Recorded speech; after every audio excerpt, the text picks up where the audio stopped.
ಮನೆಯಲ್ಲಿ ಎಲ್ಲರನ್ನೂ ಸಾಕ್ಬೇಕು, ನಾನು ದುಡಿಬೇಕು ಅನ್ನೋ ಜವಾಬ್ದಾರಿ ಅವ್ರಿಗಿದೆ. ನಿಮ್ಮ ಅಮ್ಮಂಗೆ ನಿಮ್ಮೆಲ್ಲರನ್ನೂ ನೋಡ್ಕೋಬೇಕು ಅನ್ನೋ ಎಲ್ಲ ಜವಾಬ್ದಾರಿ ಇದೆ. ಅದೆಲ್ಲ ಎಲ್ಲಾದರೂ ಬರೆದಿಟ್ಟಿದ್ದೀವಾ? ಇಲ್ಲ. ಯಾರ್ಯಾರಿಗೆ ಏನೇನು ಜವಾಬ್ದಾರಿ ಅಂತ ನಾವೇ ಅಂದ್ಕೊಂಡಿದ್ದೀವಿ ಅಲ್ವಾ?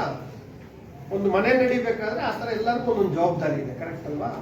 ಅದೇ ರೀತಿ ಒಂದು ದೇಶ ನಡಿಬೇಕು ಅಂದರೆ ಈ ದೇಶನೂ ನಡಿಬೇಕಲ್ಲ. ದೇಶದಲ್ಲಿರೋ ಎಲ್ಲ ನಾಗರಿಕರಿಗೆ ರಕ್ಷಣೆ ಸಿಗಬೇಕು. ಹೊರಗಡೆ ಬಾಹ್ಯ ರಕ್ಷಣೆ, ಒಳಗಡೆ ಆಂತರಿಕ ರಕ್ಷಣೆ, ಎಲ್ಲ ಕೆಲಸಗಳು ನಡಿಬೇಕು. ಸೊ ದೇಶ ನಡೆಯೋದು ಹೆಂಗೆ? ಸೊ ದೇಶ ನಡೆಯೋದಕ್ಕೆ ಸಂವಿಧಾನ ಅಂತೇಳಿ ಒಂದು ಸಂವಿಧಾನವನ್ನು ನಾವು ರಚಿಸ್ಕೊಂಡಿದ್ದೀವಿ.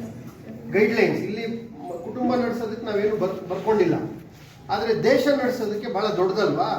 ಬರವಣಿಗೆನಲ್ಲಿ ಇರಲಿ ಅಂತೇಳಿ ಒಂದು ಸಂವಿಧಾನ ಅಂತ ಮಾಡ್ಕೊಂಡಿದ್ದೀವಿ. ನೀವೆಲ್ಲ ಓದ್ತಿರಲ್ಲ, ಕಾನ್ಸ್ಟಿಟ್ಯೂಷನ್, ಅದು ಪೀಠಿಕೆ. ಒಟ್ಟು ಸಂವಿಧಾನ. ಸಂವಿಧಾನದಲ್ಲಿ ಏನು? ಭಾರತ ಅಂದರೆ ಯಾವುದು, ಭಾರತದ ಪ್ರಜೆ ಅಂದರೆ ಯಾರನ್ನ ಪ್ರಜೆ ಅಂತ ಕರಿತೀವಿ, ಈ ದೇಶವನ್ನು ಆಳೋದಕ್ಕೆ 3 ವ್ಯವಸ್ಥೆ ಮಾಡ್ಕೊಂಡಿದ್ದೀವಿ ಅಲ್ವಾ?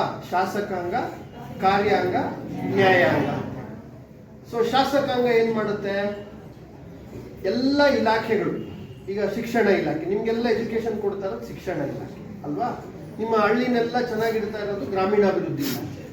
ನಿಮಗೆಲ್ಲ ರಕ್ಷಣೆ ಕೊಡ್ತಾ ಇರೋದು ಪೊಲೀಸ್ ಇಲಾಖೆ ಅಲ್ವಾ? ನಿಮ್ಮ ಜಮೀನುಗಳನ್ನು ಅದರದ್ದು ಯಾರು ಮಾಲೀಕರು, ಏನು ಗಡಿ, ಅದೆಲ್ಲ ಗುರ್ತು ಮಾಡಿ ಎಲ್ಲ ಮಾಡಿಕೊಡೋ ಅಂಥದ್ದು ಕಂದಾಯ ಇಲಾಖೆ ಅಲ್ವಾ? ಸಾರಿಗೆ, ನೀವು ಓಡಾಡೋದಕ್ಕೆ ಬೇಕಾದಂಥ ಬಸ್ಸುಗಳು ಅದೆಲ್ಲ ನಿರ್ವಹಣೆ ಮಾಡುವಂಥದ್ದು ಸಾರಿಗೆ ಇಲಾಖೆ. ಈ ಥರ ಇಡೀ ಜನಸಾಮಾನ್ಯರಿಗೆ ಒಳ್ಳೇದಾಗಲಿಕ್ಕೆ ಏನೇನು ಇಲಾಖೆಗಳು ಬೇಕು, ಆ ಇಲಾಖೆಗಳಿಗೆ ಏನೇನು ಕಾನೂನು ಬೇಕು ಅಲ್ವಾ? ಈಗ ಶಿಕ್ಷಣ ಇಲಾಖೆ 1ರಿಂದ 10ನೇ ತರಗತಿವರೆಗೆ ಇಂಗ್ಲೀಷ್ ಮೀಡಿಯಂ ಬೇಕಾ, ಕನ್ನಡ ಮೀಡಿಯಂ ಬೇಕಾ, ಮಕ್ಕಳಿಗೆ ಏನು ಬೇಕು, ಏನು ಗುಣಮಟ್ಟದ ಮೂಲಭೂತ ಸೌಕರ್ಯ ಕೊಡಬೇಕು, ಈ ರೀತಿ ಆಯಾ ಇಲಾಖೆಗಳಿಗೆ ಬೇಕಾದಂಥ ಎಲ್ಲ ಕಾನೂನುಗಳನ್ನು ರಚನೆ ಮಾಡುವಂಥ ಜವಾಬ್ದಾರಿ. ನೀವು ಹೋಗಿದ್ರಲ್ಲ ವಿಧಾನಸೌಧ, ಅಲ್ಲಿ ಲೆಜಿಸ್ಲೇಟಿವ್ ಇದು ನಡೀತಾ ಇತ್ತು ಅನ್ಸುತ್ತೆ. ಇವನ್ನೆಲ್ಲ ಕರ್ಕೊಂಡು ಹೋದಾಗ ನಡೀತಾ ಇಲ್ವಾ? ಸುಮ್ಮನೆ ಜನರಲ್ ಆಗಿ ನೋಡಿಸ್ಕೊಂಡು ಬಂದಿದ್ದೀವಿ.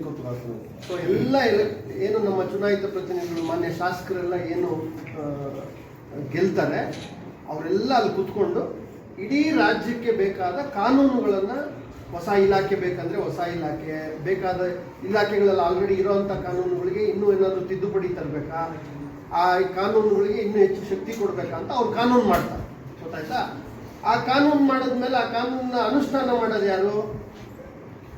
ಇಲಾಖೆಗಳು. ಈಗ ನಾನು ಒಬ್ಬ ಕಾರ್ಯಾಂಗದ, ಅದು ಕಾರ್ಯಾಂಗದ ಜವಾಬ್ದಾರಿ.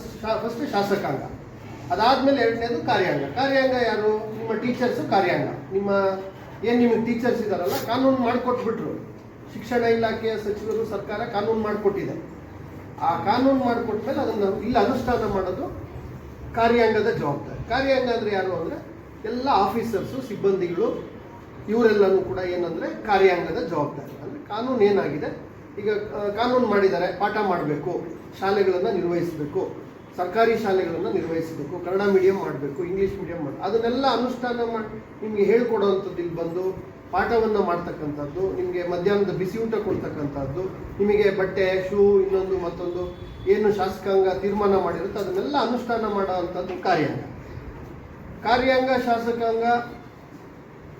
ಶಾಸಕಾಂಗ ಮಾಡಿದ ಕಾನೂನನ್ನು ಕಾರ್ಯಾಂಗ ಮಾಡಲಿಲ್ಲ ಅಂದರೆ, ಅಥವಾ ಶಾಸಕಾಂಗ ಮಾಡಿರೋ ಕಾನೂನು ಅದು ಸರಿ ಇಲ್ಲ ಅಂದರೆ, ಇದನ್ನೆಲ್ಲ ನೋಡೋದಕ್ಕೆ ನ್ಯಾಯಾಂಗ ಅಂತ ಒಂದು ವ್ಯವಸ್ಥೆ ಮಾಡ್ಕೊಂಡು, ಅವರು ನ್ಯಾಯಾಂಗದವರು ನಾವೆಲ್ಲ ಸರಿಯಾಗಿ ಮಾಡ್ತಾ ಇದ್ದೀವಾ ಇಲ್ವಾ ಅನ್ನೋದನ್ನ ತಪ್ಪಿದ್ರೆ ಅದರಲ್ಲಿ, ಅಥವಾ ನಾಗರಿಕರಿಗೆ ಮೂಲಭೂತ ಹಕ್ಕುಗಳೇನಾದರೂ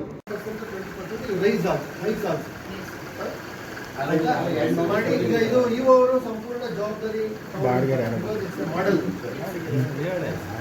ಹಾಗಾಗಿ ನೀವೇ ಜವಾಬ್ದಾರಿ ತಗೋಬೇಕು. ಪೇಮೆಂಟು ಯಾರು ಕೊಡಲ್ಲ, ಮಾಡಲ್ಲ ಕೂಡ.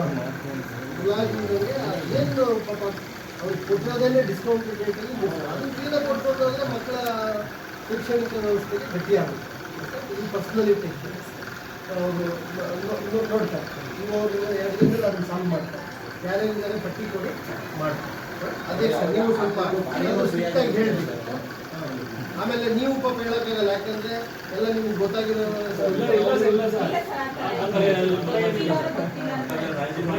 ಯಾರು ಇಲ್ಲ. ಹಂಗಿದ್ರೆ ಸ್ಟ್ರಾಂಗ್ ಆಗ್ತದ್ದು. ನಾನು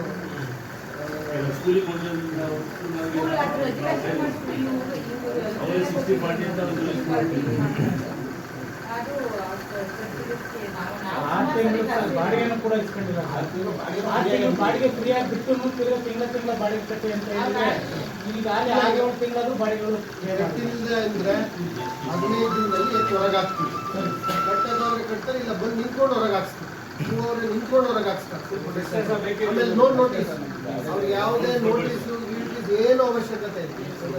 ಇದು ಇದರಲ್ಲೆಲ್ಲ ನಾವು ಸುಮ್ಮನೆ ಅವ್ರಿಗೆ ಸ್ಕೋಪ್ ಕೊಡಬಾರ್ದು, ಅವಕಾಶ ಕೊಡ್ತೀವಿ. ಇದು ನಾವು ಕೊಟ್ಟಿರೋದೇ ಮಕ್ಕಳ ಉದ್ದೇಶದಿಂದ, ಮಕ್ಕಳ ಭವಿಷ್ಯದ ದೃಷ್ಟಿಯಿಂದ ಅವ್ರು ಅರ್ಥ ಮಾಡ್ಕೊಂಡು ಅದಕ್ಕೆ ಪೂರಕವಾಗಿ ಸ್ಪಂದಿಸ್ಬೇಕು. ನಮ್ಮ ಇವರು ಇಂಜಿನಿಯರ್ ಎಲ್ಲಾದರೂ